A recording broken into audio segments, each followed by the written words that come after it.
चलो क्लास की अपनी शुरुआत करते हैं। आज हमें एक नया चैप्टर पढ़ना है। कल हमने सिंधु घाटी सभ्यता के बारे में पढ़ा। देखो बच्चों, एक बात और मैं स्पष्ट रूप से आपको बता देना चाहता हूँ। जितना मैं पढ़ा रहा हूँ, यदि आप उतना ही याद कर लोगे ना, तब भी बहुत सारे क्वेश्चन सोल्व हो जाएंगे। ठीक है, हमें हमें कॉपी भरनी नहीं है। इंसेंट इंडिया की 500 पेजेस की मैं कॉपी बनवा सकता हूँ, तो हमें नहीं करना है ना। हमें क्या करना है, अपने 60-70 पेजेस में ही इतना मटेरियल लिख देना है कि हमारा एग्जाम को क्वालिफाई कर जाए। ठीक है, ये हमारी कोशिश होनी चाहिए और सारे कंसेप्ट हमारे क्लियर होने चाहिए कि आईएएस का भी कोई क्वेश्चन आए तो वो भी ना छूट पाए, है ना। तो ये हमारा टारगेट है। खैर एनीवे, आज हम एक नया चैप्टर पढ़ने जा रहे हैं जिसका नाम है वैदिक काल। क्या है? वैदिक काल। वैदिक काल, तो यहाँ पर लिख देते हैं वैदिक काल। वैदिक काल, वैदिक काल। ठीक है, अब देखो मैं तुम्हें थोड़ा सा ट्रांजिशन में लेके चलता हूँ। ठीक है, गुड मॉर्निंग। मैं इसे पंखा बंद कर देता हूँ।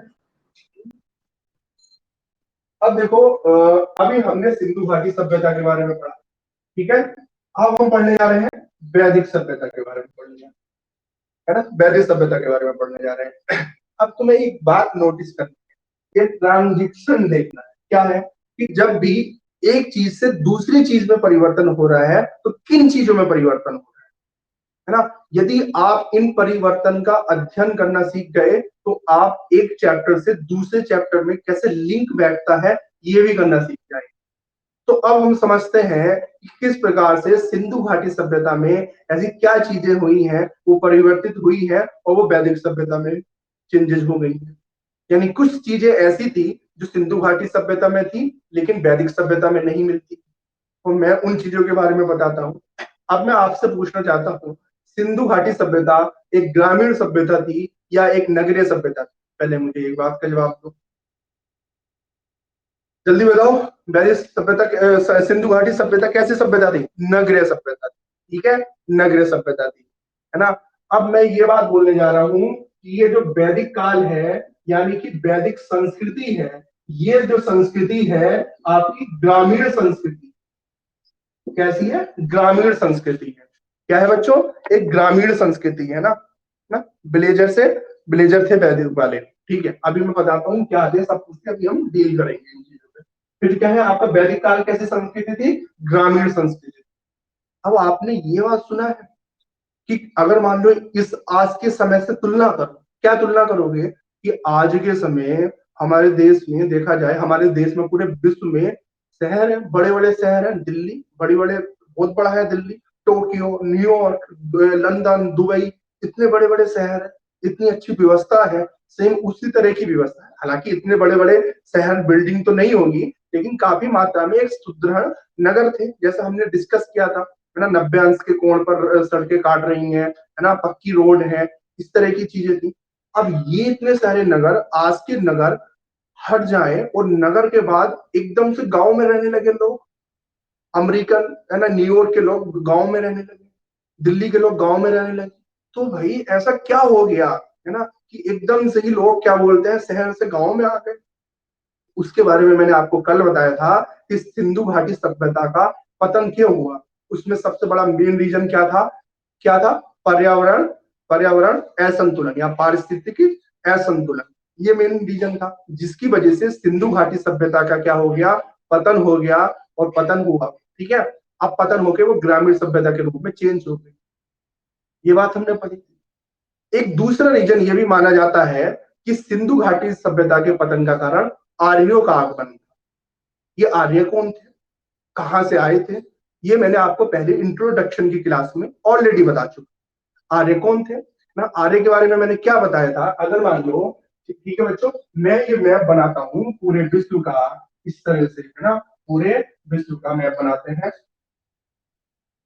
ये भारत है हमारा, ठीक है, और ये है आपका अफ्रीका वाला पोर्शन, इस तरह से, है ना। ये है आपका यूरोप वाला पोर्शन, है ना, यूरोप, ये है रूस। इधर है क्या आपका? स्टेपी ना। ये क्या है? स्टेपी। स्टेपी के बारे में मैंने क्या बताया था? अगर मान लो ये 0 डिग्री है ना, ये क्या है आपका विषुवत क्षेत्र है। ये आपका इस तरह से आपका 45 है ना। और ये क्या है आपका 30 है, यहाँ पर 20 वाले 60, 45 से 60 के बीच में क्या है? ये स्टेपी प्रदेश है। ये क्या है, स्टेपी प्रदेश है, ठीक है। तो स्टेपी यहाँ पर है, यहाँ पर कौन सा स्टेपी है, ये है बच्चों स्टेपी के है घास के मैदान, ठीक है। ज्योग्राफी की क्लास में जो अभी हम ज्योग्राफी की क्लास 21 तारीख से स्टार्ट कर रहे हैं, है ना, और बर्ड मैपिंग में भी ऑलरेडी मैं बता चुका हूँ, है ना। फिर हम कंटिन्यू करेंगे यहाँ पर वर्ल्ड ज्योग्राफी में। जिन बच्चों ने इनरोलमेंट नहीं किया तो वो इनरोलमेंट जल्दी कर लेना, ठीक है, फिर बाद में हरी अप हो जाता है तो चीजें डिसबैलेंस हो जाती है ना। यहाँ पर क्या है, स्टेपी, स्टेपी का क्षेत्र कहाँ पर है, ये स्टेपी का क्षेत्र है मान लो यूक्रेन, पोलैंड, आपका ये पश्चिमी रूस वाला जो क्षेत्र है ना। यहाँ पर एक घास के मैदान पाया जाता है, इस घास के मैदान को क्या बोलते हैं, स्टेपी बोलते हैं, ठीक है। यहाँ पर है, तो ये स्टेपी का क्षेत्र है। इस स्टेपी से फिर यहाँ से आर्य लोग चले और सेटल हो जाते हैं कहाँ पर, मध्य एशिया। मध्य एशिया का मतलब मध्य एशिया 5 देश, कौन कौन से, तुर्कमेनिस्तान, उज्बेकिस्तान, है ना, किर्गिस्तान, है ना, और तजाकिस्तान, ये जितने भी स्थान वाले देश हैं, 5 देश आते हैं, ये देश है आपके मध्य एशिया के देश। तो आर्य चलते हैं, चल के कहाँ पर एंटर हो जाते हैं, मध्य एशिया में हो जाते हैं, कुछ समय वहां पर रहते हैं, है? कुछ भी परिस्थिति रही होंगी, फिर यहाँ से आप क्या बोलते हैं, चलकर ये आ जाते हैं यहाँ पर सप्त सैंधव प्रदेश में। कहां पर, सप्त सैंधव प्रदेश में। सप्त सैंधव प्रदेश में यानी भारत में एंटर हो जाते हैं। सप्त सैंधव का मतलब क्या हो गया, 7 नदियों से मिलकर बना। जैसे पंजाब है, पंजाब में 5 नदियों से मिलकर बना है, ऐसी सप्त सैंधव प्रदेश होता है, 7 नदियों से मिलकर बना होता है। कौन कौन सी 7 नदियां थी, ठीक है, कौन कौन सी 7 नदियां थी उसके बारे में हम समझते हैं, है ना। कि देखो आप यहाँ पर समझ जाओगे कि कहाँ कहाँ ये कौन सा इलाका होगा। नदी के बारे में मैं बात करूं, इस सप्त सैंधव प्रदेश के बारे में बात करूं, यहाँ पर जो नदियां आएंगी, पहली नदी आएगी बच्चों आपकी सिंधु, ठीक है, सिंधु। और ये 5 नदियां कौन सी आती हैं जिनसे पंजाब मिलकर बना है, आपका सतलज, है ना, ब्यास, रावी, है ना, और कौन सी है, चिनाब, झेलम, ठीक है, और झेलम। साथ में एक और नदी, ठीक है, एक और नदी जिसका नाम है सरस्वती नदी, ठीक है। अब उस सरस्वती नदी का जो अवशेष देखने को मिलता है, सरस्वती नदी हालांकि विलुप्त हो चुकी है, उसका जो अवशेष देखने को मिल रहा है वो देखने को मिल रहा है घग्गर नदी के रूप में। इसमें घग्गर नदी के रूप में। तो ये 5 नदी, ये 7 नदियां हैं जहां पर इस 7 नदियों से मिलकर जो क्षेत्र बनता है, उस 7 नदियों से मिलकर जो क्षेत्र बनता है उसी बोला जाता है आपका सप्त सैंधव प्रदेश बोला जाता है। यानी कि कौन कौन सा क्षेत्र आ गया बच्चों, आप समझ जाओ कि भैया एक तो पंजाब वाला आ गया होगा क्षेत्र, सप्त सैंधव प्रदेश कौन सा आ गया, पंजाब आ गया, हरियाणा आ गया, घग्गर हरियाणा इधर ही चल रही है आपकी, है ना, ये हो गया आपका। ये पाकिस्तान वाला अफगानिस्तान का क्षेत्र, थोड़ा सा अफगानिस्तान का क्षेत्र, पश्तूनिस्तान जो मैंने आपको मैप बनाया था, है ना, बनाया था ना, खैबर पश्तून क्षेत्र, ये क्षेत्र जो होता है आपका आ जाता है सप्त सैंधव प्रदेश। एक बात बताता हूं कि आपको ध्यान से सुनना, ये जो नाथूराम गोडसे है, ठीक है, नाथूराम गोडसे ने महात्मा गांधी को मारा, ठीक है, हत्या की, ठीक है। तो उस हत्या करने के पीछे उसने बहुत सारे तर्क दिए कि मैंने महात्मा गांधी को क्यों मारा, उसने ये बात लिखी। तो उसने एक बात ये लिखी, क्या लिखी, कि हमारा ये पाकिस्तान का जो निर्माण हुआ है, पाकिस्तान का निर्माण हुआ है, ये भारत का उस हिस्से को, भारत के उस हिस्से को महात्मा गांधी ने पाकिस्तान में जाने दिया जिस हिस्से में वेदों का निर्माण हुआ था, जिस हिस्से में वेदों का निर्माण हुआ था। और वेदों का निर्माण का होने का मतलब हमारी सनातन संस्कृति का निर्माण। तो एक हमारा एक ऐसा पवित्र हिस्सा पाकिस्तान में जाने दिया, ऐसा तर्क दिया था उस हिंदू उग्रवादी ने, ठीक है, हिंदू उग्रवादी ने, कि भाई हमारे जो बड़े बड़े ग्रंथ हैं, वैदिक ग्रंथ हैं, वो यहाँ पर रचना हुई थी, है ना, पाकिस्तान में हुई। सिंधु सैंधव प्रदेश आधा पंजाब तो उधर ही चला गया, अफगानिस्तान का इलाका खैबर पख्तून ये सब कहाँ पर है, ये आपका है, आपका ये पाकिस्तान वाले इलाके में। तो सिंधु नदी वहां पर चली गई, है ना। तो क्या हुआ, इस वजह से भी उन्होंने एक तर्क दिया। खैर एनीवे ये इतिहास का पार्ट है, इतिहास का पार्ट है, वो एक विवादित विषय है, हमें उसके बारे में डिस्कस नहीं करना है। तो कुल मिलाकर ये 7 सैंधव प्रदेश है जहां पर हुई है आपकी वैदिक संस्कृति की स्थापना। ये आर्य लोग यहाँ पर आके बस जाते हैं। अब बसते हैं, इसके पीछे रीजन क्या समझते हैं, समझो कि नगरीय सभ्यता से ग्रामीण सभ्यता में परिवर्तित कैसे हुई? आपको पता है सिंधु घाटी सभ्यता का पतन हो जाता है। सिंधु घाटी सभ्यता का क्या हो जाता है? पतन हो जाता है। और जैसे ही पतन होता है तो अब वहां पर क्या है, नगर क्या हो जाते हैं, उनका विनाश हो जाता है। नगरों का क्या हो जाता है? विनाश हो जाता है। ठीक है, विनाश हो गया। अब हो गया, विनाश हुआ, कुछ समय बीता, है ना, मतलब 500-600 साल बीते। अब यहां से आने लगे आपके आर्य, स्टेपिस आए, मध्य एशिया से आए। और आपका 1500 बीसी में, कहां पर? 1500 बीसी में, कितना? 1500 बीसी। 1500 बीसी में आकर सेटल हो जाते हैं अपना इस सप्त सेंधा प्रदेश में। अब ठीक है, अब ये लोग कौन थे? ये लोग थे बच्चों खाना बदोश, है ना। ये आर्य लोग कौन थे? खाना बदोश लोग। खाना बदोश कौन होते हैं भाई? खाना बदोश सुने हैं ना आपने? खाना बदोश कौन होते हैं? कोई बताएगा मुझे खाना बदोश कौन होते हैं? हम्म? बताओ खाना बदोश कौन होते हैं? पता है खाना बदोश? नहीं सुना? आपके यहाँ पर क्या बोलते हैं, समय समय पर गांव में क्या होता होगा, कुछ लोग टाइप के आते होंगे, बंजारे टाइप के, है ना, खाने की खोज में निकलने वाले, बिल्कुल गुफा में रहने वाले, बता रहा है मैंने, गुफा में रहने वाले। गुफा में रहने वाले नहीं, क्या होता है कि जैसे आपने सुना होगा बंजारे है ना, बंजारे क्या करते हैं, आपका सिंपल सा, ये अपने साथ लेके चलते हैं, क्या लेके चलते हैं, ये पशु वगैरह, है ना, जानवर वगैरह लेकर चलते हैं, और लेकर चलते हैं, और समय समय पर क्या होते हैं, एक गांव से दूसरे गांव, दूसरे गांव से तीसरे गांव, ऐसे चलते रहते हैं ना, अपने साथ जानवर लेके चलते हैं।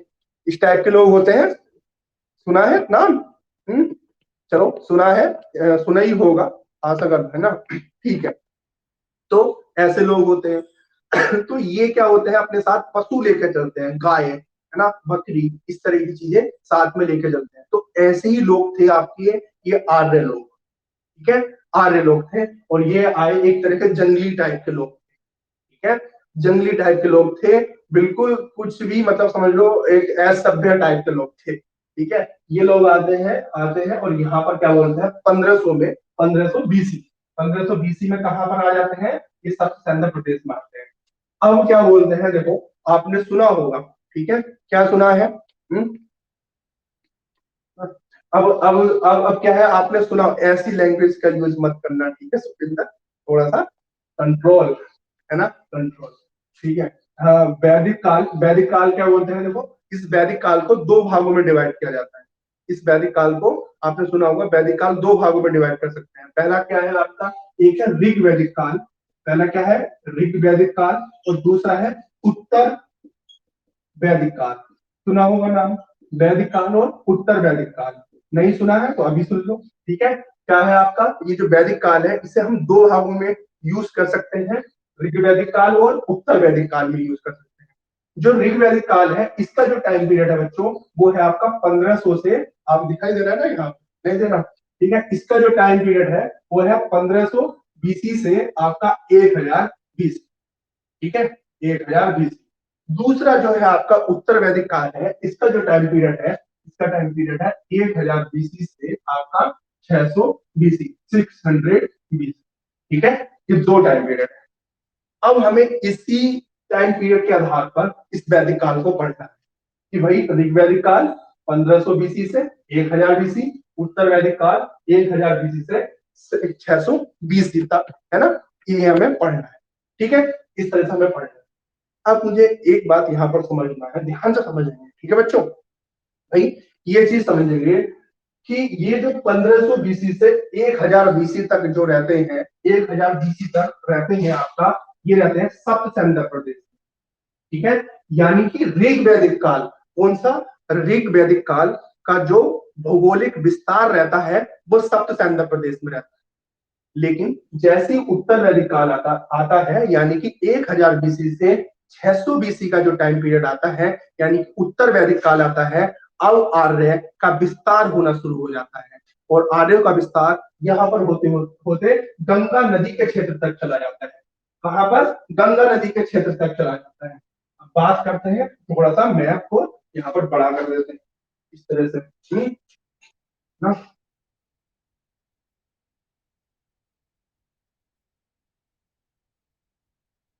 ठीक है, यहाँ पर अभी तक क्या है था आपका, यहाँ तक कितने क्षेत्र में, थे ये आर्य लोग। अब क्या होता है, आर्य लोगों का विस्तार होना शुरू हो जाता है उत्तर वैदिक काल में। अब इनका विस्तार गंगा नदी तक होने लगता है, कितने क्षेत्र तक होने लगता है ये। ठीक है, ये हो गया उत्तर वैदिक काल। क्लियर हो गया, आपका भौगोलिक विस्तार क्लियर हुआ कि भाई भौगोलिक विस्तार आर्यों का, ऋग वैदिक आर्यों का कहां तक था, सप्त सैन्य प्रदेश में। और आगे बढ़कर क्या बोलते हैं, उत्तर वैदिक काल में क्या हो जाता है, यहाँ पर आपका जो गंगा यमुना नदियां हैं उनसे संपर्क हो जाता है आपका उत्तर वैदिक काल में। ठीक है, तो अब देखो क्या है, मैं क्या बात लाइन बोलने जा रहा हूं, उसे ध्यान से सुनना। क्या है कि उत्तर वैदिक कालीन ग्रंथों में अरब सागर का, गंगा नदी, यमुना नदी का जिक्र मिलता है ना। और जबकि ऋग वैदिक में गंगा नदी का कोई भी वर्णन नहीं मिलता है। ये क्या है, अंतर है। अब हम जो पढ़ेंगे, जो हमारी पढ़ने की आगे की अप्रोच होगी, हम अंतर करते हुए पढ़ेंगे। अंतर करते हुए कैसे पढ़ेंगे कि ऋग वैदिक काल में क्या, कैसे लोग रहते थे, आर्य लोग की स्थिति कैसे थी, और उत्तर वैदिक काल में आर्य लोगों की स्थिति कैसे थी। ऐसे हम जब डिफ्रेंशिएट करते हुए पढ़ेंगे तो हमारी चीजें क्लियर होनी स्टार्ट हो जाएगी। पहली चीज हमने क्या क्लियर की, भौगोलिक विस्तार को हमने क्लियर किया कि भाई आपका सप्तचंद्र प्रदेश और फिर आपका गंगा यमुना और अरब सागर तक क्या बोलते हैं, इनका विस्तार होने लगा। पहला पॉइंट तो ये होता है। अगर आप चाहो तो लिख सकते हो, तो लिखो, हेडिंग डालो, थोड़ा थोड़ा सा बताते हुए भी चलेंगे, लिख लिख के हुए भी चलो। ठीक है, पहले लिखो, वैदिक काल को दो भागों में बांटा जा सकता है, ऋग वैदिक काल, उत्तर वैदिक काल। थोड़ा सा स्पीड से लिखना, ठीक है। और नोट्स जरूर बनाओ, अगर नोट्स नहीं बनाओगे तो अपने साथ मक्कारी कर रहे हो, समझ लो अपने साथ मक्कारी कर रहे हो। मैंने सारा नोट कर रहा हूँ, हाँ नोट करते हुए चलो भाई सुखविंदर। ठीक है, अब देखो यहाँ पर आओ, ऋग्वैदिक काल में 1500 बीसी से 1000 बीसी, उत्तर वैदिक काल 1000 बीसी से 600 बीसी। ठीक है, 600 बीसी में तक हुआ, ये नोट करा होगा आपने। फिर लिखो, आर्य लोग मूलतः मूलतः स्टेपी प्रदेशों के रहने वाले थे, स्टेपी प्रदेशों के रहने वाले थे, जो आगे चलकर जो आगे चलकर मध्य एशिया में तक पहुंचते हैं, जो आगे चलकर मध्य एशिया में पहुंचते हैं। और फिर सप्त सैन्य प्रदेशों में और फिर सप्त सैन्य प्रदेशों में और फिर सप्त सैन्य प्रदेशों में प्रदेशों में 1500 बीसी में पहुंच जाते हैं, 1500 बीसी में पहुंच जाते हैं। ठीक है, 1500 बीसी में पहुंच जाते हैं, 1500 बीसी में पहुंच जाते हैं, ये आपने लिखा। ठीक है, 1500 बीसी में पहुंच जाते हैं। एक और लाइन लिखो, क्या लाइन लिखोगे, वैदिक संस्कृति मूलतः ग्रामीण संस्कृति थी। वैदिक संस्कृति मूलतः एक ग्रामीण संस्कृति थी। चाहो तो ब्रैकेट में सिंधु घाटी सभ्यता नगरीय सभ्यता थी, ऐसे भी लिख लो ब्रैकेट में। जबकि, या ऐसे लिख लो, जबकि सिंधु घाटी सभ्यता एक नगरीय सभ्यता थी, एक नगरीय सभ्यता थी, एक नगरीय सभ्यता थी, एक नगरीय सभ्यता थी, एक नगरीय सभ्यता थी। और क्या लिखोगे, है ना, ये लिखा। अब लिखो, देखो एक और चीज मैं बताने जा रहा हूँ। अब हमें ये जो ऋग वैदिक काल है, देखो नाम से स्पष्ट है क्या बताने जा रहा हूँ, कि इनके ग्रंथों के बारे में बताने जा रहा हूँ। नाम लिखवाऊंगा अभी नहीं, बाद में लिखवा लूंगा, लेकिन पहले सुन लो। क्या है, जो ऋग वैदिक काल है, इस टाइम में जो सबसे बड़ा मेन ग्रंथ है, उस ग्रंथ का नाम है ऋग्वेद। क्या नाम है, ऋग्वेद। सबसे बड़े मेन ग्रंथ का नाम क्या है, ऋग्वेद नाम है ना। तो लिखो, तो क्या बोल, लिखो मत, बस समझ लो। सर बहुत बहुत ने अलग अलग प्लेस बताया, प्लेस अलग अलग बताया हो, लेकिन जो मूल रूप से माना जा रहा है वो हम वो लिखेंगे। जैसे बाल गंगाधर तिलक ने क्या बताया था कि भाई ये जो साइबेरिया वाला इलाके से बताया था। सबने अलग अलग बताया है, किसी ने ईरान से बताया है, किसी से कहीं से बताया है, लेकिन जो मेन रूप, मुख्य रूप से माना जा रहा है वो स्टेपी प्रदेश या मध्य एशिया ही माना जा रहा है। ठीक है, तो यही बात मानी। ठीक है, एनीवे, यहाँ पर हम जो बात कर रहे हैं, ऋग वैदिक काल जो होता है, ऋग वैदिक काल, इसमें जो सबसे बड़ा मेन ग्रंथ होता है, जो धार्मिक ग्रंथ है, वो है आपका ऋग्वेद। क्या है, ऋग्वेद। तो जो भी हमें जानकारी प्राप्त होती है ऋग वैदिक काल की, वो कहाँ से होती है? ऋग्वेद से होती है ना। 4 वेद होते हैं, उसमें जो पहला वेद होता है ऋग्वेद। जबकि जो उत्तर वैदिक काल है, उत्तर वैदिक काल के बारे में जो हमें जानकारी प्राप्त होती है वो कहाँ से होती है? आपके 3 अन्य वेदों से। यानी कि कौन कौन से वेद बचे भैया आपके? आपके हुआ यजुर्वेद, है ना, ठीक है। इनके बारे में डिटेल से बताऊंगा। ऋग्वेद में क्या होता था, यजुर्वेद में क्या होता था, सामवेद में क्या होता था, अथर्ववेद में क्या होता था, इनके बारे में मैं बताऊंगा, ठीक है। ये हुआ आपका, और सामवेद हुआ, और क्या बोलते हैं आपका, अथर्ववेद हुआ, ठीक है। अथर्ववेद हुआ, इनके बारे में जानकारी मिलती है। लिख लो, चाहो तो लिख लो, लिख ही लो, ठीक है। ऋग्वेद का जो महत्वपूर्ण ग्रंथ है, ग्रंथ है ऋग्वेद की महत्वपूर्ण जानकारी, ऋग्वैदिक काल की महत्वपूर्ण जानकारी ऋग्वेद से प्राप्त होती है। ऋग्वैदिक काल की महत्वपूर्ण जानकारी ऋग्वेद से प्राप्त होती है, होती है, होती है, होती है। जबकि जबकि उत्तर वैदिक काल की जानकारी जानकारी यजुर्वेद, सामवेद और अथर्ववेद से प्राप्त होती है। यजुर्वेद, सामवेद और अथर्ववेद से प्राप्त होती है, साथ ही साथ, है ना, से प्राप्त होती है। साथ ही साथ क्या बोलते हैं, और भी चीजों से प्राप्त होती है। क्या क्या है आपका? ब्राह्मण ग्रंथ, ब्राह्मण ग्रंथ, अरण्यक, अरण्यक और उपनिषद, और उपनिषद से भी प्राप्त होती है। उत्तर वैदिक काल की जानकारी हमें ब्राह्मण ग्रंथ, अरण्यक और उपनिषदों से भी प्राप्त होती है, उपनिषदों से भी प्राप्त होती है, ठीक है, उपनिषदों से भी प्राप्त होती है। अब देखो, ये जो ब्राह्मण ग्रंथ है, इनका मतलब क्या है? ब्राह्मण ग्रंथ का मतलब ये है, ये चारों वेद है ना, चारों वेद है, इन्हें समझने के लिए, है ना, इन्हें आसान बनाने के लिए आपके ब्राह्मण ग्रंथ लिखे गए, इन्हें आसान बनाने के लिए ब्राह्मण ग्रंथ लिखे गए, ठीक है, ओके। अरण्यक क्या होते हैं? अरण्यक का संस्कृत में मतलब होता है बच्चों वन। क्या होता है? वन, है ना, जंगल, ठीक है। तो जो वनों एवं जंगलों में जो ग्रंथ लिखे गए हैं वो है आपके अरण्यक वन, ठीक है, अरण्यक वन, अरण्यक ग्रंथ है, ठीक है। लिखते हुए चलो, जो वनों एवं जंगलों में लिखे गए हैं वो अरण्यक ग्रंथ होते हैं।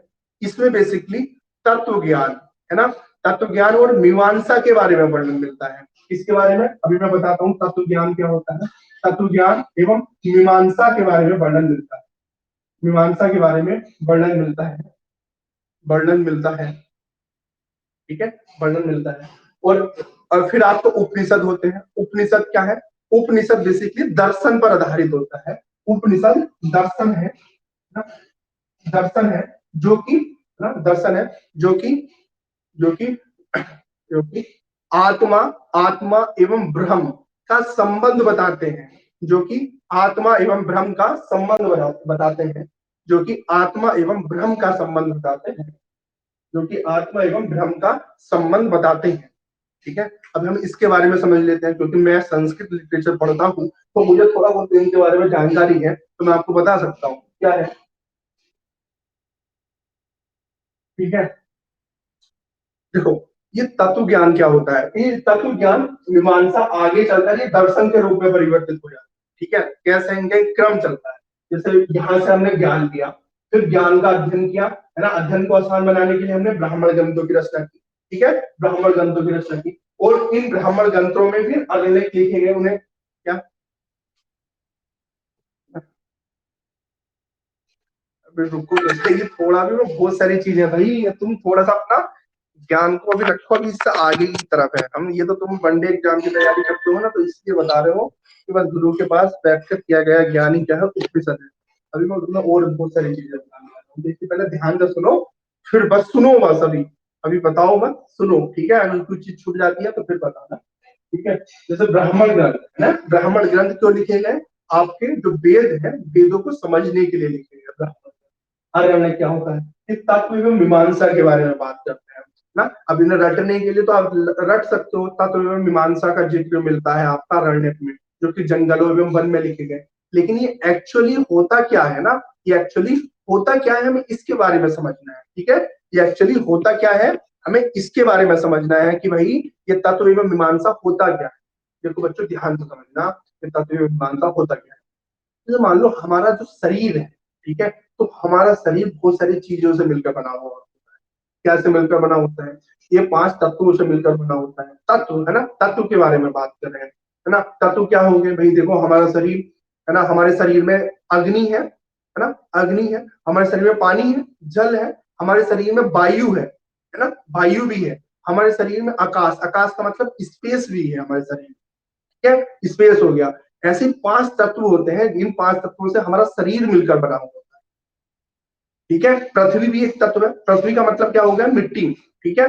वो भी, उनसे भी हमारा तत्व मिलकर बना हुआ होता है। ये 5 तत्व हो गए।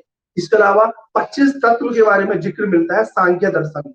24 तत्वों के बारे में दर्शन, मतलब 24 तत्वों के बारे में वर्णन मिलता है आपका इसमें, ये आपका योग दर्शन में, ठीक है। तो अभी मैं आपको बढ़ाऊंगा ये वाला पोर्शन, थोड़ा सा फिलोसफी वाला, क्योंकि आपका आता है ये यूपीएससी में, आईएएस के पेपर में ये आता है दर्शन, तो हमें वहां पर भी डील करेंगे इस पोर्शन, है ना। कुछ यहाँ पर ज्ञानेन्द्रिय भी, 5 ये हो गए ज्ञानेन्द्रिय। ज्ञानेन्द्रिय मतलब ये होगी जीभ होगी। अब मान लो आपको कोई टेस्ट करना है, कुछ भी टेस्ट करना है तो अपनी जीभ से करते हैं ना। कुछ सुनना है तो यहाँ से सुनते हैं, मतलब सूंघ रहा है तो नाक से सूंघते हैं। ये होता है आपकी ज्ञानेन्द्रिया होती है। कुछ कर्मेंद्रिया भी होती है। हाथ हो गए, हाथ से क्या बोलते हैं, आप स्पर्श करते हैं, पैर से चलते हैं, ऐसे इस तरह से आपकी कर्मेंद्रिया भी होती है 5 ना। तो बहुत सारे ऐसे तत्व होते हैं, उन तत्वों के बारे में हमें समझना है। तो ये होते हैं आपके तत्व, ठीक है। इन्हीं तत्वों का अध्ययन करने के लिए ना बहुत सारे उपनिषदों का भी इन तत्वों का और जो विस्तृत रूप से अध्ययन किया गया वो उपनिषदों में किया गया, दर्शन वाले पोर्शन में किया गया। यहाँ पर क्या होता था, यहाँ पर डिस्कशन होता था। डिस्कशन कैसा होता था कि भाई आपका, ये जो हमें ये देखते हैं हमारे शरीर में आत्मा है, ठीक है। हमारे शरीर के अंदर आत्मा, आत्मा मतलब रूह, जिसे फारसी में रूह बोलते हैं, ठीक है। तो जैसे मान लो आपके ये जो आत्मा है, अब वो मान लो हमारे शरीर में जो हम बोल रहे हैं, कुछ समझ रहे हैं, कुछ कर रहे हैं, तो हमारे शरीर में एक आत्मा है। आपकी आत्मा है, मेरी आत्मा, मेरी आत्मा है, आपकी आत्मा है, बहुत सारी आत्माएं हैं, सबके शरीर में अलग अलग आत्माएं हैं। ये जो आत्माएं होती हैं, ये आत्माएं होती हैं उस परम परमेश्वर, है ना। हमारे हमारे ग्रंथ में उसे ब्रह्म बोला गया है, किसी के ग्रंथ में भाई उसे गॉड बोला है, किसी ग्रंथ में उसे ईश्वर बोला गया है, किसी में अल्लाह बोला गया है। सबके लिए अलग अलग शब्द का यूज किया गया है ना। तो उपनिषद बेसिकली क्या बात बोलते थे कि धर्म जो भगवान है वो है ना, ब्रह्म है, वो एक है, ठीक है, वो एक है। उस एक ब्रह्म में, है ना, एक ब्रह्म में क्या बोलते हैं, इस एक ये ब्रह्म है और बहुत सारी आत्माएं हैं, तो इनके मध्य क्या संबंध है, क्या रिलेशन है, इस बात का अध्ययन किया जाता था आपके उपनिषदों में किया जाता था। अब जैसे सुखविंदर ने बोला, उपनिषद का मतलब क्या होता था, गुरु के बैठकर, गुरु के पास बैठकर जो ज्ञान हासिल किया जाता था, है ना, ज्ञान हासिल करने को उपनिषद बोला जाता था, इससे ये बताया, ठीक है। अब वो क्या ज्ञान हासिल किया जाता था, हासिल किया जाने वाला जो ज्ञान होता था वो ज्ञान होता था आत्मा और एवं ब्रह्म का ज्ञान होता था, कि भाई ये आत्मा है तो क्यों है, क्यों बना ये आत्मा, इस आत्मा, ये आत्मा का जो चक्र है, ये आत्मा, आत्मा समय समय पर क्या करती है, एक नया शरीर धारण करती जाती है ना। ये जो चक्र चलता रहता है, फिर आदमी मरता है ना, शरीर का त्याग करता है, एक फिर जो आत्मा होती है फिर एक दूसरे शरीर में प्रवेश कर जाती है। तो ये क्रम कब तक चलता रहता है ना। कैसे क्या कब हमें ब्रह्म की प्राप्ति होती है, यानी हम ईश्वर के पास कब जाते हैं, ठीक है, हमें कैसे काम करने चाहिए, ये जो डिस्कशन होता है ये सब उपनिषदों में होता है, ठीक है। उपनिषदों में इसका वर्णन मिलता है। अब आगे आने वाले समय में, है ना, यहाँ पे जैसे उपनिषदों में ये बात बोली गई, क्या बात बोली गई, अब हमें पढ़ेंगे आगे, थोड़ा सा भी टाइम दो मुझे। अथर्ववेद, साम यजुर्वेद, सामवेद वगैरह में यहाँ पर ये बात होती है, यज्ञ की बात होती है, कर्म कांडों की बात होती है, यज्ञ करते हैं, ठीक है। तो उपनिषदों में ये बात बोला जाता है कि ये जो यज्ञ किए जाते हैं, इन यज्ञ के माध्यम से आप ब्रह्म की प्राप्ति नहीं कर सकते हो, ठीक है। उपनिषदों में ये बात बोली गई है कि ये जो यज्ञ है, कर्म कांड है, एक जर्जर नौका के समान है, जो जो कि ब्रह्म तक नहीं पहुंचा सकती है। एक नाव, एक टूटी हुई नाव के समान है जो कि ब्रह्म तक नहीं पहुंचा सकती, ठीक है। यज्ञ, ये या कर्मकांड एक टूटी हुई नौका के समान है जो कि ब्रह्म तक नहीं पहुंचा सकते हैं, ऐसा जिक्र मिलता है उपनिषदों में मिलता है, ठीक है। ये बात हो जाती है। अब तुम देखोगे आगे चलकर ना, जो आपका आएंगे बौद्ध धर्म और जैन धर्म आएंगे, वो क्या करेंगे, इन वेदों को नहीं मानेंगे। उनका कहना ये है कि ये वेद कुछ नहीं होते हैं, ना, पुरोहितवाद, इससे कर्मकांड बढ़ जाता है। अभी मैं आपको लिंक दूंगा आगे की तरफ, है ना, कि वे बताएंगे कि पुरोहितवाद कर्मकांड ज्यादा बढ़ गया, इसके परिणाम स्वरूप क्या होने लगा, लोग अपने धर्म से दूर होने लगे। ठीक है, लोग अंधविश्वास ज्यादा आने लगा, जादू टोना ऐसी चीजें आने लगी। उन सब के कारण क्या हो गया, समाज पतित हो गया। और पतित समाज का उत्थान करने के लिए बौद्ध धर्म एवं जैन धर्म का विकास होता है ना, बौद्ध धर्म एवं जैन धर्म का विकास होता है, जिसे हमें धार्मिक पुनर्जागरण माना जाता है। ये क्या बोलते हैं, ये बोलते हैं कर्म कांड, है ना, और कर्म कांड और आपका जितने भी यज्ञ वगैरह है, इनसे क्या हो रहा है, समाज का पतन हो रहा है। इसी वजह से वो इन्हें मानने से मना कर देते हैं और एक अपना नया धर्म बनाते हैं, जिसे आप बौद्ध धर्म और जैन धर्म बोलते हैं। तो ये सामाजिक रेनेसा होता है ना, रिलीजियस रेनेसा होता है, धार्मिक पुनर्जागरण होता है। ये आगे बढ़ेंगे तो ऐसे ऐसे लिंक बनेगा, हर चीज में क्या लिंक है। जैसे आपका सिंधु घाटी में वैदिक काल में आए तो लिंक बना है, अब ये वैदिक काल आया, आपका आगे की तरफ जो आएगा बौद्ध धर्म जैन धर्म, उसमें लिंक बनेगा। फिर उनसे लिंक जुड़ेगा आपका महाजनपद से, महाजनपद से लिंक जुड़ेगा आपका मौर्य काल से, मौर्य काल से लिंक जुड़ेगा आपका मौर्योत्तर काल में। पूरा क्या है, हिस्ट्री क्या है, जुड़ी हुई है, जुड़ी हुई है। अगर मान लो हम मेरी अगर मान लो 100-200 साल बाद, 300-500 साल बाद यदि क्या बोलते हैं मेरे परिवार की हिस्ट्री देखी जाएगी, तो क्या होगा हिस्ट्री में, कि मैं आऊंगा, मेरे बाद मेरा बेटा आएगा, तो बेटे बेटे और मेरे मेरे बीच में भी तो कुछ ना कुछ रिलेशन है ना, उस रिलेशन को भी तो जानना जरूरी है। फिर मेरे बेटे के बाद उसका बेटा आएगा, तो उसका उसके मध्य भी रिलेशन होगा। तो इतिहास तो एक सतत प्रक्रिया है ना, जो कि परिवर्तन पर आधारित होती है। अब मान लो फॉर एग्जाम्पल मैं कुछ कर रहा हूँ, तो मैंने कुछ एम्पायर खड़ा कर दिया, मान लो मैंने कुछ संपत्ति खड़ी कर दी, उस संपत्ति में बेटा क्या हो सकता है, उसे बढ़ा भी सकता है या उसे घटा भी सकता है। तो मेरी संपत्ति में उसने परिवर्तन किया, है ना, मेरी संपत्ति में उसने परिवर्तन किया, और परिवर्तन जो वो बढ़ाया या घटाया, उसके लिए मुझे मेरी संपत्ति को भी पढ़ना जरूरी है, मेरे कामों को भी पढ़ना जरूरी है, उसके काम को भी पढ़ना जरूरी है।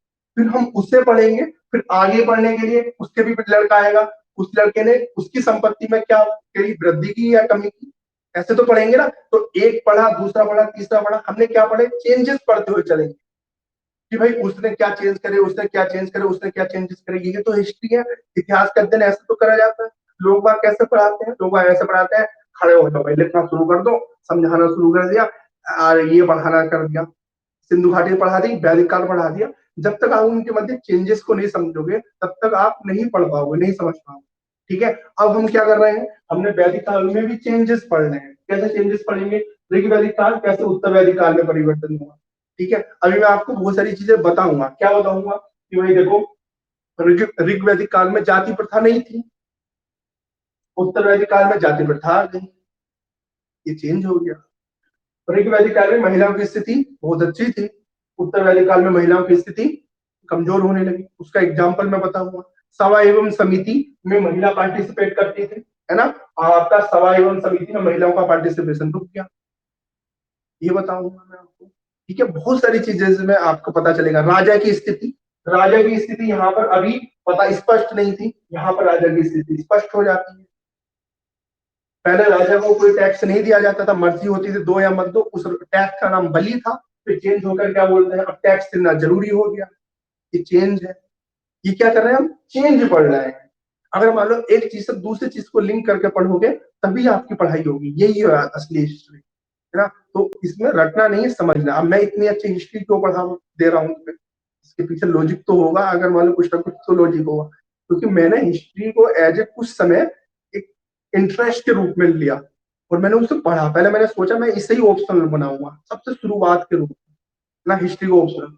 तो मैंने देखा, पढ़ा, समझा, तो मुझे बहुत अच्छी तरह से समझ में आई हिस्ट्री। तो इंसेंट और मिडवल चाहे हो, ये आपका पूरा, मतलब मुझे तो काफी अच्छा पता है। ज्योग्राफी क्यों पता है मुझे, तो ज्योग्राफी मेरा ऑप्शन रहा है, वो भी मुझे पता है। तो इस वजह से ये चीजों पर मेरा टॉपिक थोड़ा सा अच्छा कवर है ना। ठीक है, anyway, तो इस तरह से आप चेंजेस पढ़ते हो हिस्ट्री में। हिस्ट्री का मतलब क्या है, परिवर्तन को पढ़ना है। anyway, ठीक है। यहाँ तो ये हो गया आपका वैदिक काल और ऋग वैदिक काल। तो इसमें यहाँ तक लिख लिया ना आपने, लिख लिया दर्शन, और यहाँ तक लिखा ना, इतना लिख लिया, बताओ जल्दी, लिखा। फिर आगे की तरफ मैच चलते हैं, बताओ लिखा है, लिखवाना है, ये मैं तो याद भी नहीं रहती ना, लिखवाना है, लिखा है। ठीक है, ना, लिख लिया, ओके, ठीक है, सही है बच्चों। अब हमें थोड़ा सा आगे की तरफ चलना है। आगे की तरफ क्या चलना है कि देखो जो ये आर्य सभ्यता है ना, ये जो आर्यों का नाम मिलता है, आर्यों का नाम, अच्छा एक और चीज मैं बताने जा रहा हूँ, एक मिनट रुको बस।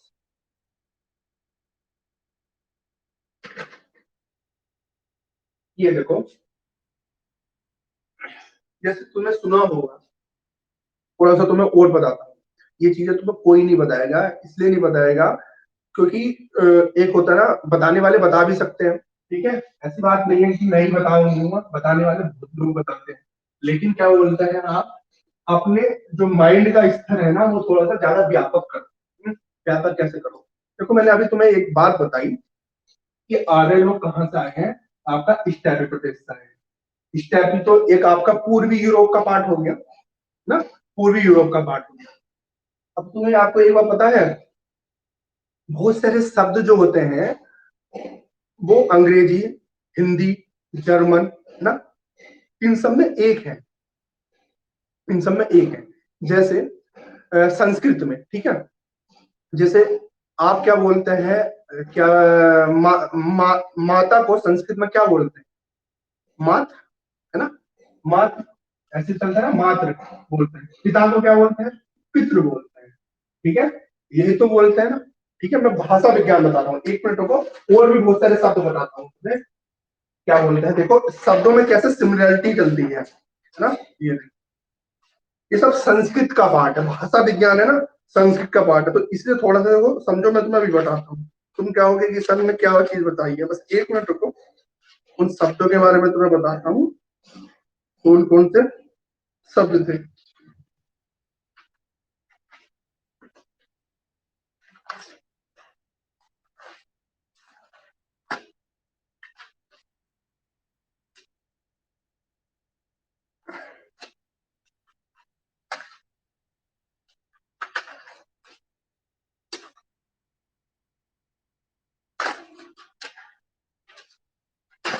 अरे कहाँ है, बहुत सारे शब्द थे जिन्हें आपको बताता हूँ उन्हें क्या क्या कहा जाता है। हाँ ये रहा, ठीक है, ओके,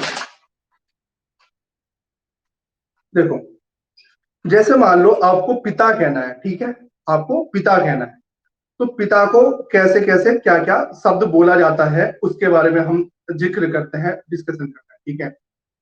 पिता को, है ना, संस्कृत में क्या बोलते हैं? पितृ बोलते हैं, ठीक है, ये बोला पितृ बोलते हैं, ठीक है। अब आगे की तरफ चलेंगे, ग्रीक जब पढ़ेंगे, ग्रीक में इसे बोला जाता है पितेर, क्या बोला जाता है? पितेर, ग्रीक में, ग्रीक भाषा में। फिर और आगे की तरफ चलेंगे, है ना, लेटिन भाषा में भी इसे पितेर कहा जाता है, ठीक है, पितेर, पितेर। जैसे ही आप जर्मन पढ़ेंगे, जर्मन में ये बन के हो जाता है बातेर, जर्मन में हो जाता है ये बातेर हो जाता है। तो ये देखो, इसमें क्या है, ये पूरी भाषा क्या है, सिमिलरिटी देखने को मिल रही है। ऐसे बहुत सारे शब्द हैं जो कि क्या बोलते हैं आपको मिलेंगे सेम, जैसे रसियन है, रसियन में रसियन में आपका क्या बोलते हैं, मैं भूल रहा हूँ, ब्रोदर को क्या बोलते हैं, ऐसी कुछ भाषा, सेम सिमिलरिटी मिलती है शब्दों में, है ना, शब्दों में क्या मिलती है? सिमिलरिटी मिलती है, एक जैसे शब्द मिलते हैं। जैसे मदर, जैसा माता, मात्र है, उसमें इंग्लिश में क्या बोलते हैं? मदर बोलते हैं, मदर, मात्र, मदर। ये इनमें क्या हो रही है? सिमिलरिटी मिलने में मिल रही है। क्यों मिल रही है? इसके पीछे लॉजिक आपने समझा? ऐसे बहुत सारे शब्द हैं जिनमें क्या बोलते हैं, समानता देखने को मिलती है। इसके पीछे लॉजिक बताऊं क्या है? आप लॉजिक किए है बच्चों, ये क्या है, ये कहां से आ रहे थे? स्टैपी प्रदेश से आ रहे हैं, स्टैपी प्रदेश से आ रहे हैं आर्य, ठीक है। आर्य अपने साथ क्या ला रहे हैं? संस्कृत भाषा ला रहे हैं, ठीक है, संस्कृत भाषा ला रहे हैं। अब ये जो संस्कृत भाषा है, मध्य एशिया में पहुंची, मध्य एशिया में यहाँ पर, तो धीरे धीरे क्या हुआ, इसमें चेंजेस आने लगे हों। ये क्या आने लगे, अभी सुनो, यहाँ पर क्या है, ठीक है, ध्यान से समझना। जो ये स्टेपी प्रदेश है, तो स्टेपी प्रदेश में बहुत सारे कबीले रह रहे होंगे, एक कबीला ये रहा, है ना, बहुत सारे कबीले रह रहे होंगे, एक कबीला आर्यों का भी होगा। यहाँ पे जो भाषा बोली जा रही है, इस भाषा को हम बोल रहे हैं भारोपीय भाषा, ठीक है। इन कबीलों में कौन सी भाषा बोली जा रही है? भारोपीय भाषा बोली जा रही है, एक भाषा बोली जा रही होगी, ठीक है, भारोपीय भाषा। अब यहाँ से एक कबीला निकल गया मध्य से पहुंचता है, मध्य के बाद कहां पर हो जाता है आपका, यहाँ पर हो जाता है आपका ये सप्त आंध्र प्रदेश में। ये जो बोलता है ये संस्कृत बोलता है, ये क्या बोलता है, संस्कृत बोलता है, ठीक है। ये और भी तो कबीले होंगे, है ना। ये एक किसी कबीले से जर्मन भाषा बन गई होगी बाद में। इस भारतीय भाषा की कई सारी ब्रांचेज हो गई, एक ब्रांचेस संस्कृत में हो गई, एक ब्रांचेस जर्मन में हो गई, एक ब्रांचेस ग्रीक में हो गई, एक ब्रांचेस इंग्लिश में होगी, अंग्रेजी में हो गई, ठीक है, अंग्रेजी में हो गई। इस तरह से क्या हो गया, ये लैंग्वेज में क्या होने लगा, चेंजेस आने लगे, ठीक है। तो इसी वजह से यहाँ पर जो भाषा है उन भाषाओं में आपको समानताएं देखने को मिलती है। बहुत सारे ऐसे टर्म है, ऐसे टर्मोलॉजी है जो हमें संस्कृत में जो जानने को मिलते हैं, वही क्या बोलते हैं आप, उनसे क्या बोलते हैं आप, जर्मन या रशियन सीख जाएंगे। इसी वजह से आपने सुना होगा तो जर्मनी का, है ना, एक होगा मैक्स मूलर, नाम सुना है मैक्स मूलर, नहीं सुना तो सुन लेना। उसने क्या बोलते हैं, वेदों का अध्ययन किया, संस्कृत लैंग्वेज को सीखा और उसने पता लगाया कि ऐसे बहुत सारे टर्म है, ऐसे बहुत सारे शब्द हैं जो कि सभी भाषाओं में कॉमन है। और उसने एक बात, इस सिद्धांत का प्रतिपादन किया कि ये जो सभ्यता है, ये जो जितनी भी भाषाएं हैं, ये इन भाषाओं की जो जड़ है वो एक भाषा में मिलती है। उस भाषा का नाम है इंडो यूरोपियन भाषा, ठीक है, इंडो यूरोपियन भाषा, है ना, उसमें जड़ मिलती है। और उस जड़ से क्या हो, बहुत सारी भाषाओं का डेवलपमेंट हुआ, ठीक है, बहुत सारी भाषाओं का क्या हुआ, डेवलपमेंट हुआ। हाँ, उसने अनुवाद किया था वेदों का, है ना, है ना। सर आर्य तो संस्कृत ही बोलते थे ना, हाँ तो संस्कृत ही बोलते थे, संस्कृत बोल तो रहे हैं। यहाँ पर चेंजेस हो गया ना समय। अब तुम एक बार बताओ, ठीक है, तुम हिंदी बोलते हो, तुम हिंदी बोलते हो, 1000 साल पहले तुम्हारे परिवार के लोग होंगे वो भी हिंदी बोलते होंगे। 1000 साल पहले लोग क्या बोलते हैं, वो हिंदी बोलते होंगे, बताओ। हिंदी में तो बहुत सारे फारसी शब्द भी आ रहे हैं, उर्दू के शब्द भी आ रहे हैं, अरबी शब्द भी आ रहे हैं, अंग्रेजी के शब्द भी आ रहे हैं। अब तो उस समय बाल्टी को तुम्हारे पूर्वज तो बाल्टी को बाल्टी बोलते थे, और कुछ बोलते होंगे भाई। बोतल को बोतल बोलते होंगे, वो तो इंग्लिश का वर्ड है बोतल। भाई तुम क्या बोलते हो, बोतल बोलते हो ना, है ना, बोलने के लिए तुम बोतल ही बोलते हो ना। कूपी का, उस समय कूपी का बोलते होंगे संस्कृत में, ठीक है। तो क्या हुआ, समय के साथ तो चेंजेस आता रहता है ना भाषा में। आर्य ने पहले संस्कृत बोलते थे और संस्कृत से पहले वो भारोपीय भाषा बोलते थे। संस्कृत से पहले वो भारोपीय भाषा, कई देश और विदेशों में शब्द मिल गए हैं। तो ये क्या है, उसके पीछे रीजन क्या है, इन शब्दों में ऐसी समानता क्यों है।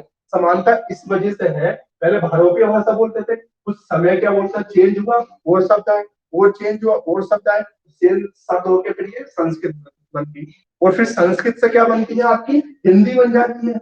आप हिंदी बोलते हो, आज आप हिंदी बोल रहे हो, आप बहुत सारे शब्द क्या है संस्कृत के यूज करते हो। हिंदी में, हिंदी क्या है, हिंदी में संस्कृत के शब्द भी आते हैं, हिंदी में उर्दू के शब्द भी आते हैं। उर्दू बेसिकली फारसी से मिलकर बनी है, तो फारसी उर्दू बात वही है। अरबी के भी शब्द आते होंगे, इंग्लिश के भी शब्द आते होंगे, है ना। आप बजट बोलते हो, आप क्या बोलते हो, बजट बोलते हो, बजट बोलते हो। बजट कहाँ का शब्द है, बजट फारसी शब्द है, बजट फारसी शब्द है, तो फारसी का शब्द भी बोल रहे हो भैया, मेरा फारसी बोल, पुर्तगाली बोल रहे हो, बहुत सारे शब्द क्या बोलते हैं मिल गए आज की दुनिया में, ठीक है। तो हिंदी एक वैसी भाषा होगी, तो समय के साथ भाषा में चेंज आया ना, सेम ऐसा चेंजेस आया, यहाँ पर भी आया होगा।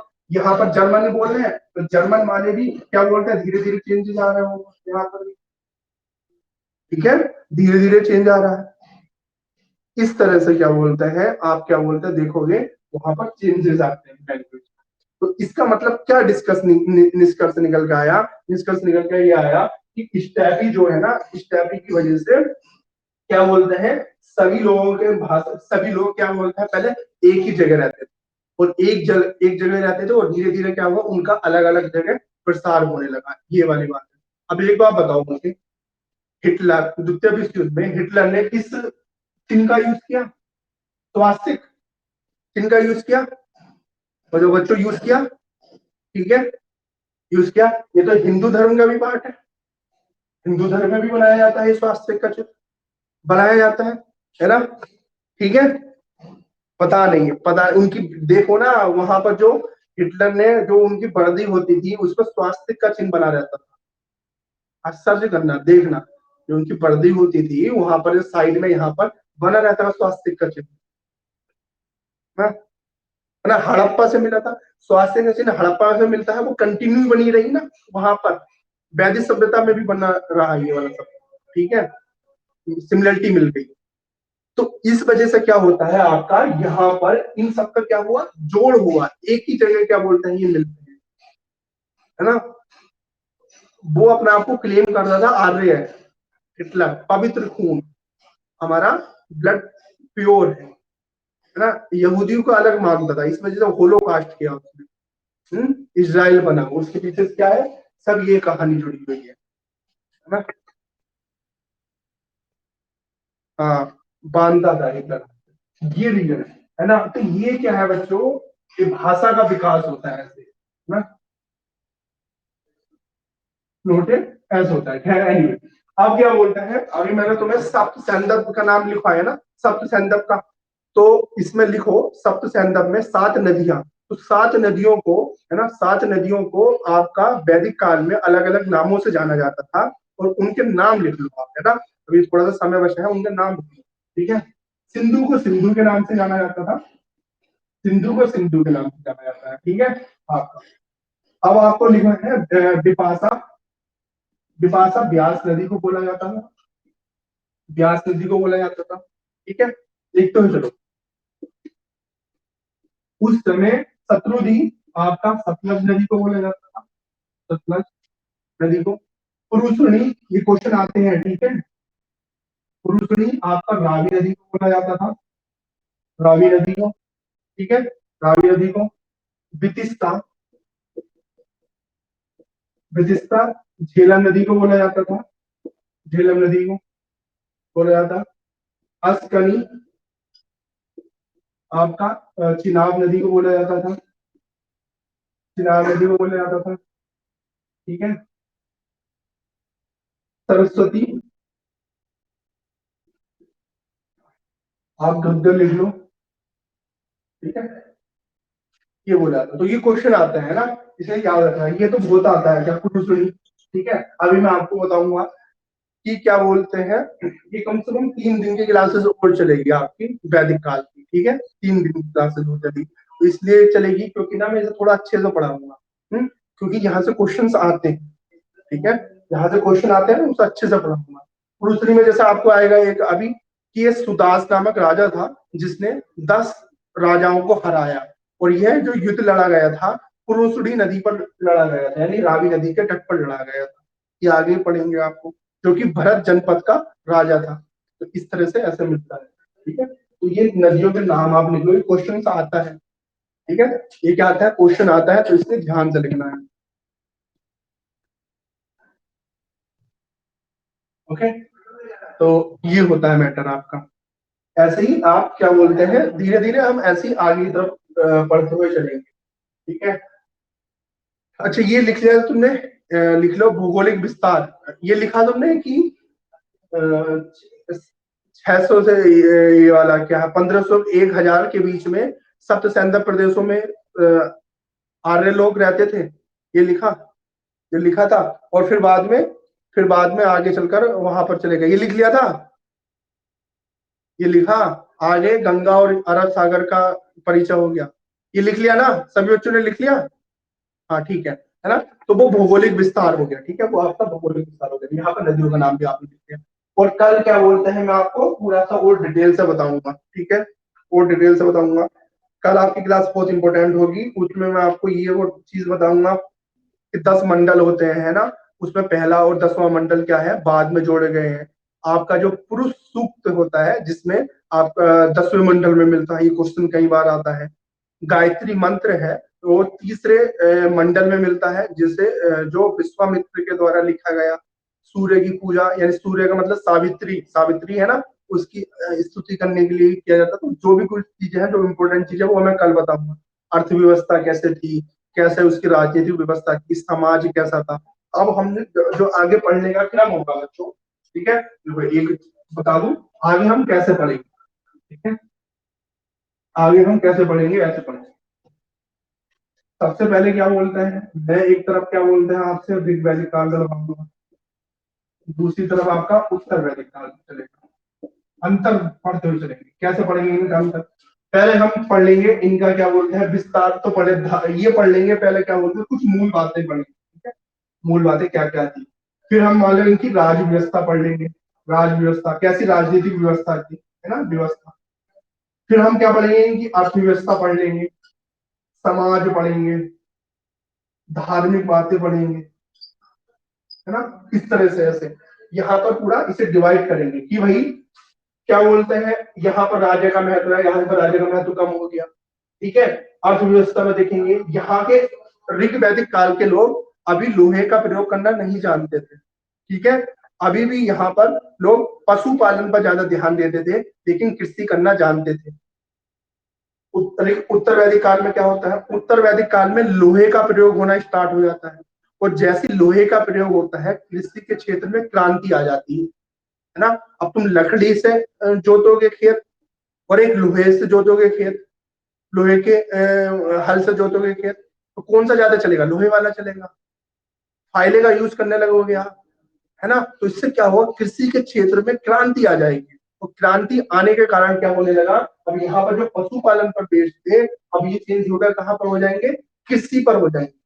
अब ये लोग खेती पर ज्यादा ध्यान देने लगेंगे, और खेती पर ज्यादा ध्यान देंगे, है ना, खेती पर ज्यादा ध्यान देंगे, तो इसका मतलब ये है कि इनके पास फसल ज्यादा होगी, फसल ज्यादा होगी, है ना। फसल ज्यादा होने का मतलब ये हो गया कि भाई ये अब क्या बोलते हैं, जितना खाते थे उससे ज्यादा उत्पादन करने लगे, और जब खाते थे उससे ज्यादा उत्पादन करने लगे, यानी अधिशेष उत्पादन करने लगे, ये अधिशेष ज्यादा करने लगे, और इस ज्यादा का क्या करने लगे थे, व्यापार करने लगे, और व्यापार जब करेंगे तो व्यापार करके क्या हो जाएगा, नगरीकरण हो जाएगा। जहां पर भी व्यापार होगा, जहां पर भी ट्रेड होगा, वहां पर नगरीकरण होने की संभावना ज्यादा होगी, और जहां व्यापार ही नहीं होगा वहां पर नगरीकरण नहीं होगा, है ना। इसका मतलब क्या हो गया, इसका मतलब बच्चों ये हो गया कि यहाँ पर जब व्यापार नहीं हो रहा है, व्यापार नहीं हो रहा है, तो इसका मतलब ये है कि यहाँ पर व्यापार नहीं होता होगा, तो यानी वस्तु विनिमय प्रणाली रही होगी। दूध के बदले में गेहूं दे दो, चावल के बदले में अनाज जो दे दो, ऐसे चलता होगा। वस्तु विनिमय प्रणाली रही होगी, यानी मुद्रा का प्रयोग नहीं हो रहा होगा, लॉजिकल बात। यहाँ पर मुद्रा का प्रयोग होने लगा होगा, लेकिन कम मात्रा में। अब आगे की तरफ देखेंगे, जैसे नगरीकरण होता है यानी कि महाजनपद काल आ जाता है। नगरीकरण का मतलब क्या हो गया, महाजनपद काल जैसे आ जाएगा, यहाँ पर भी सिक्कों का प्रचलन होने लगेगा, ठीक है। इस तरह से देखो लिंक बैठा दिया मैंने तो पूरा, हर हर चीज का क्या है, एक लिंक बना हुआ है, ठीक है। एनीवे तो बस आज के लिए हम इतना करते हैं, और 3 दिन में ये भी अपना वैदिक काल हम समाप्त कर देंगे, और फिर आगे हम चलेंगे अपना महाजनपद काल की ओर, मौर्य काल की ओर, ठीक है बच्चों, है ना। तो आज के लिए इतना ही रखते हैं, ठीक है, ओके, ठीक है, तो कल मिलते हैं, है ना, ओके,